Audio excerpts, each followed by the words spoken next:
antidepressants and anti-anxiety medicines for almost 18 years now. Let me tell you something, and all of you who are depressed or anything like that, find out, identify the one who is depressed. Do it. You see? I have 18 years taking pills for one who doesn't exist. Of course, this is my words, not yours yet. 18 years I'm taking tablets. For who? For whom? Who is the depressed one? Now, no doctor is going to tell you that. But just for yourself, I'm not telling you stop your tablets, I'm just telling you take a look first and see. The depression, the energy of depression, you know, you feel it. Something feeling going low, down, down, down, down, down. But the one who is depressed, see if you can identify it. Like really use the smell of the depression to lead you to the one who is depressed. See how it look like. Nobody is found. Huh? Nobody is found. Nobody is found. But still the symptoms of the physical symptoms and the mental symptoms. Okay. But first thing first, nobody is found to be depressed. Depression is depressed about depression. Must be. Something is looking, you're looking, I ask the question, see if the one who is depressed can be found. Simple question. And when you've looked, no? And you found nobody there is depressed. Next thing, what is making this discovery also? What is making this discovery that there is nobody there? It's been looked and no one is found. What is it that is making this discovery? I looked for the depressed person and it's not found. That again is no one. But yet, it is, yet, I mean, some sensation is there, feeling of going down. So therefore, if nobody is there, if something is observing the depression, something is observing the state of what you call depression. Because the actual depressed one we cannot find. But the energy, you say, and the feelings of depression are coming in. But they are observed, no? Yes. They are observed. Yes. That which is observing depression, is that depressed? No. That is not depressed. It is simply seeing conditional, the way the life unfolds. Similarly, it is seeing the sensations and the body reactions. And is it reacting to them? Is it reacting to what it is perceiving? No. No. Yet it is there. It is there. I mean, it's a dream kind of a thing, if I call Let it. me continue a little bit. Let me continue a little bit. So if what you may say, and I'm not disagreeing, so the feeling, the symptoms of what you may call depression is there. Or we can also substitute depression for any other thing that we are talking. So that is seen and it is felt energetically as being in the body somewhere, no? It has an effect on the body that you cannot deny. Something is affecting the body. Now there's the awareness of that, the presence of that energy and the effect of that energy that is also watched. Okay? You don't need to call it any name. The sensation has no name. Something gives it a name, depression, and that has already some psychological connection. It creates depression, the thing was with you all the time, and something is, and then somebody gave the name depression, and you've heard this name. Oh, I'm depressed. Oh my God, no. So some also reaction to the name. You are depressed. Oh, I'm depression. Oh my God, my grandparents were depressed. Oh my God, it's a future for me. And you see, so sometimes a sensation, something happens to us, something happens in the body like this, and by itself, it is just whatever it is. And sometimes it is very brief. It is a sensation or a feeling that comes very strongly, a wave come. By itself, it is just whatever it is. But next what happened is that some energies come, a kind of interpreting habit or tendency, to start to interpret that, and that comes from the mind. And then it makes it personal. You are depressed. You're not doing very good. You are going to get mad. This voice starts to speak, and you, the consciousness, buy into that. You start to believe, oh my God, no, I don't want to be a depressed person. And you see, it is very important to not just begin by analyzing, but by observing a little the sensations. When you get into the habit of observing rather than going with your reactions, some space opens up internally, and you can see, wait, yeah, now the condition is strong. I can feel that state is getting stronger and louder. It's going woo, woo, woo, woo. And you're told, don't identify, simply observe. Don't say, this is happening to me. Just observe, let it happen. Hand over your existence to existence. Don't hold on to yourself, but stay only as the awareness. This is self-inquiry also. And it gets more and more effective and swift, and it is immediate, it is direct. And what is the purpose and the power and the value of the inquiry? It is each time exposing the myth of the mind, and again revealing your true position as that background awareness, that pure spirit intelligence that is here. And this is why each time you speak of things like this, we break it down frame by frame, take a look, and so that you come to employ more your natural power to observe the reactions, the tendencies, psychological, emotional, mental. You can observe them. Many people, I feel you are suffering from lack of observing.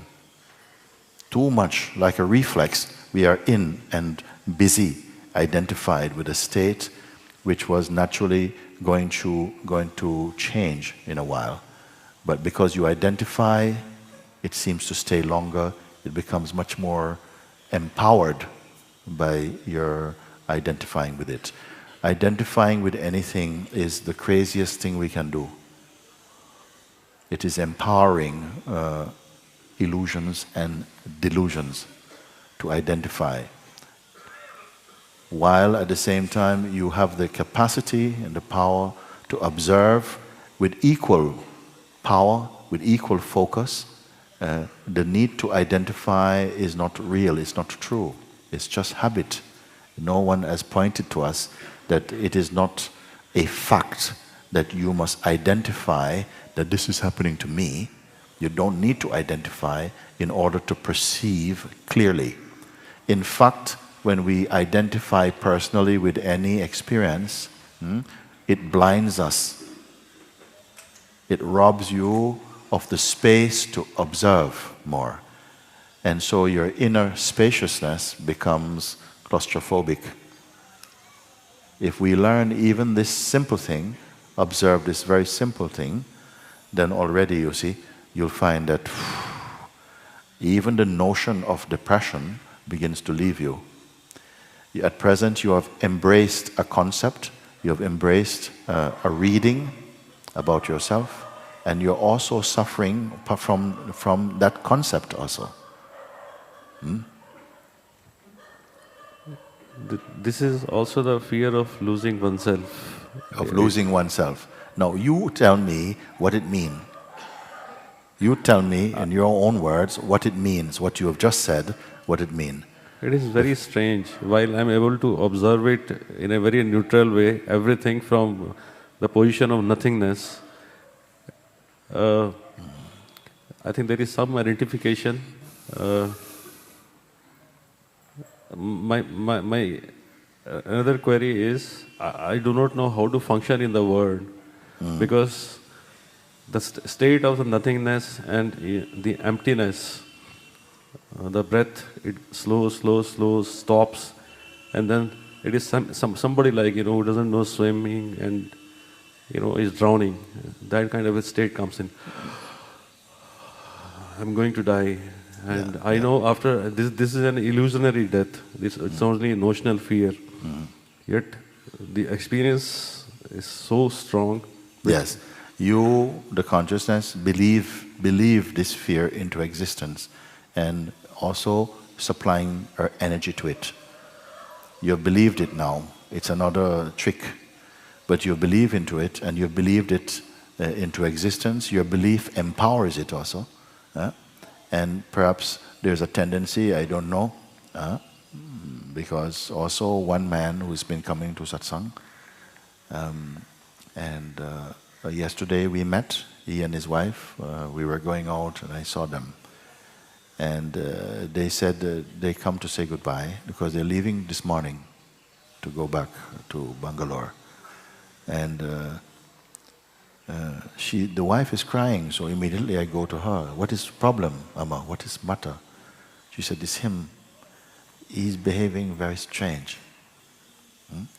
He just keeps saying, nothing is real, nothing is real, nothing is real, is real. And he's like this, nothing is real. I said, what's happened to you? Oh, no, Swami, everything good, everything good. So what happened? What happened? It's all unreal. So I said, you have to take care of her, no? Because you're only saying nothing is real like that. And then I said, we are leaving now, so we gave some contact. Please, when I come back, we'll talk again, we'll meet. So we met again. And still only this, very strong, but almost like inside a bubble. The wife is so much caring for him. She's also here in satsang. They came, they had a beautiful satsang. But yesterday, somehow a change, very strong, nothing exists. Nothing exists. You see? Then I said, okay, we had a talk, and then this morning again, we had this talking. They're going now to the airport. We are also, one of our friends from Sangha is escorting them to the airport because still he didn't sleep and still she's concerned. We have to go now to Bangalore via Dehradun, but we are stopping also in Delhi for 2 hours and I don't know if it is going to be fine. I'm telling you this, I'm not hiding anything because when you speak about this, sometimes people are afraid. Maybe I'm going to become like that. I just think nothing exists. Nothing exists at all. And they don't seem happy actually. Nothing. This is precisely the state with me now. This is precisely the state with me now. But it's not the true state. I just feel, you know, like there is nothing to do, which is... It's not the true state, it is actually, the mind is imitating the state. I've met it a few times, the people say, oh, you must not, don't go with that, don't go to nothingness. Because I've been there, nothing is there, nothing is there, nothing. There's no joy, there's no sorrow, there's no sadness, but there's no happiness. Nothing is there. It's cold and lonely place. No, don't go there. I went there and I saw, no, my life is very important. It's very important to come back to my life. Bhagavan, before I landed in your lap, I was with another living master and I had an instruction from him that actually there is nothing to do except what is there to do. Just close your eyes, sit till the body falls. So this has gone deep down in me. I don't agree with that. Nothing in the dynamic expression of life is opposed by itself to the realization of the self. Nothing in itself stands in the way. You see? Everything is internal. Everything is how your own temperament and mind structure is behaving. There's nothing outside. If you're strong inside, everything outside will be fine for you. If you're weak inside, everything, even a child will come and touch you, you're down. So it has to be something you do, it's an inside job. you have to do your work inside. And I'm pointing you to that work, to be clear, to stay from the place of the awareness itself. And though you're moving in life to do what you're compelled through your prarabdha karma to do, still internally you're in perfect serenity and evenness, total equanimity inside, perfectly at peace. You see? And nobody can understand that.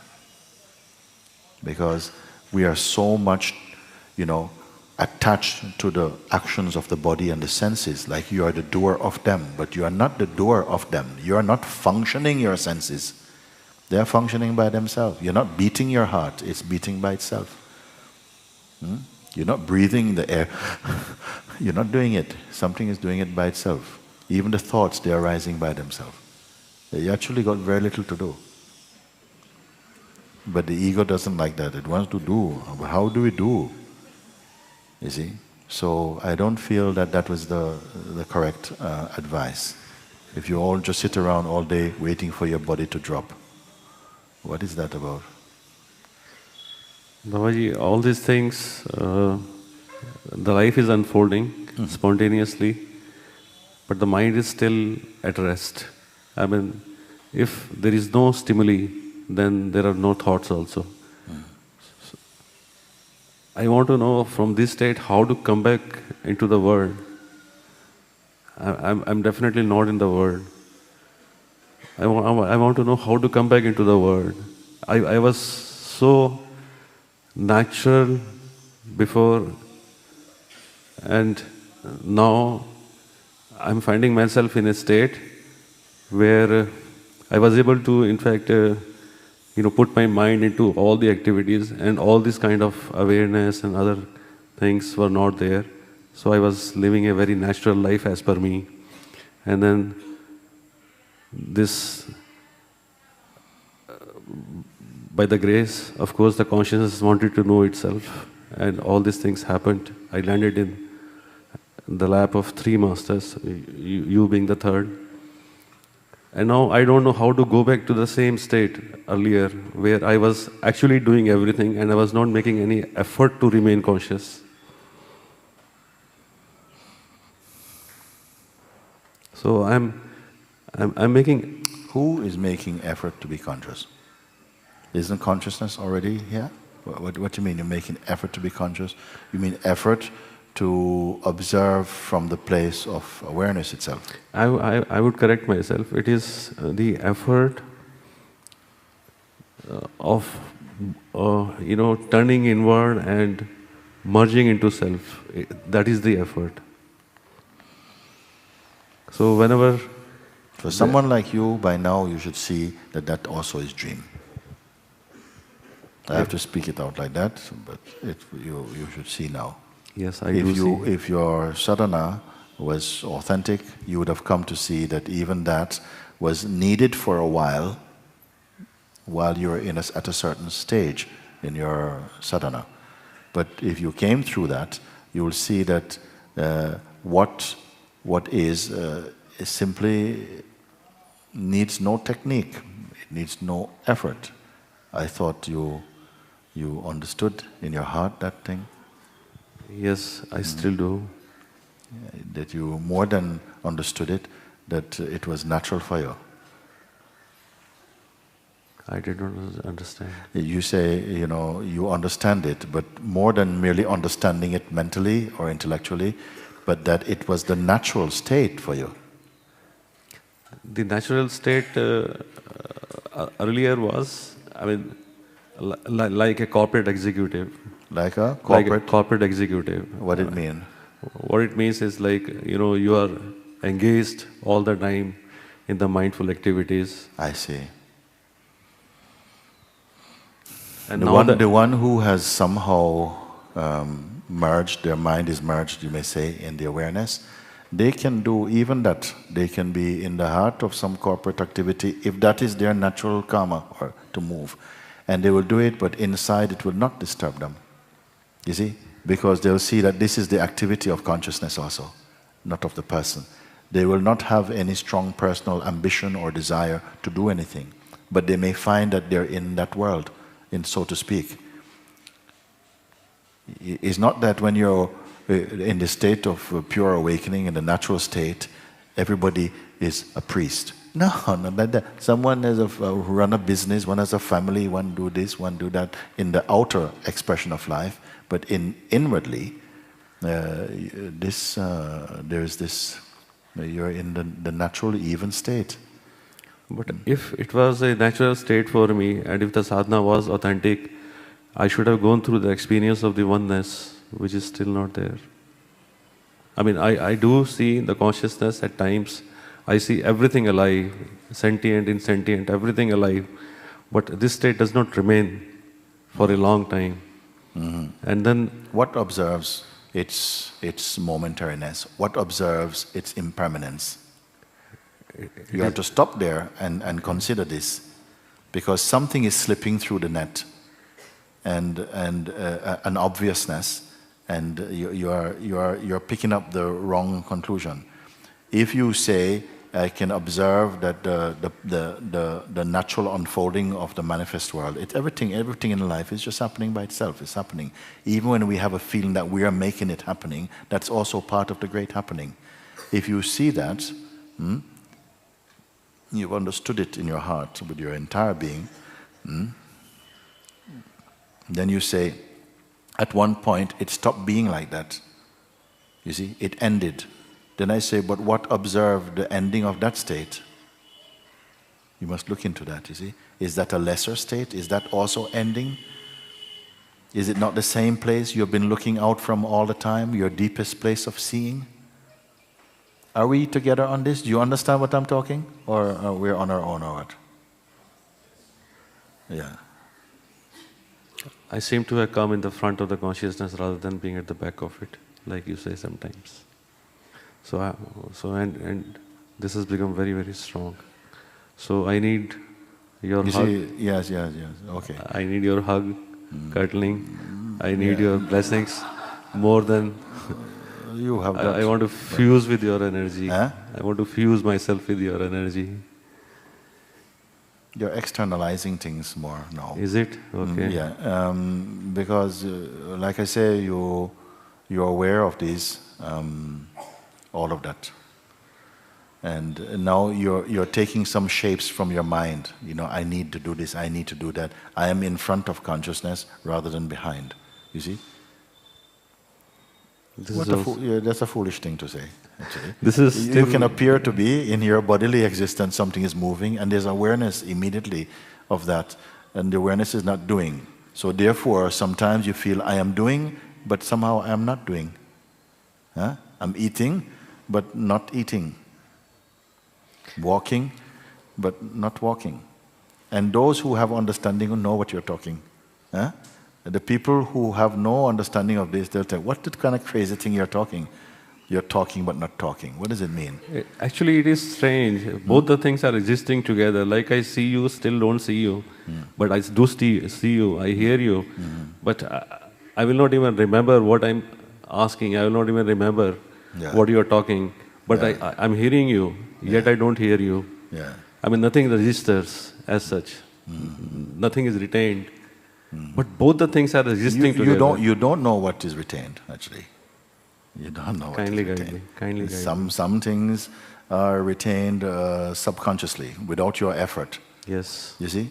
You may come out from here and people ask you, you've been to satsang with Muji? What did he talk about?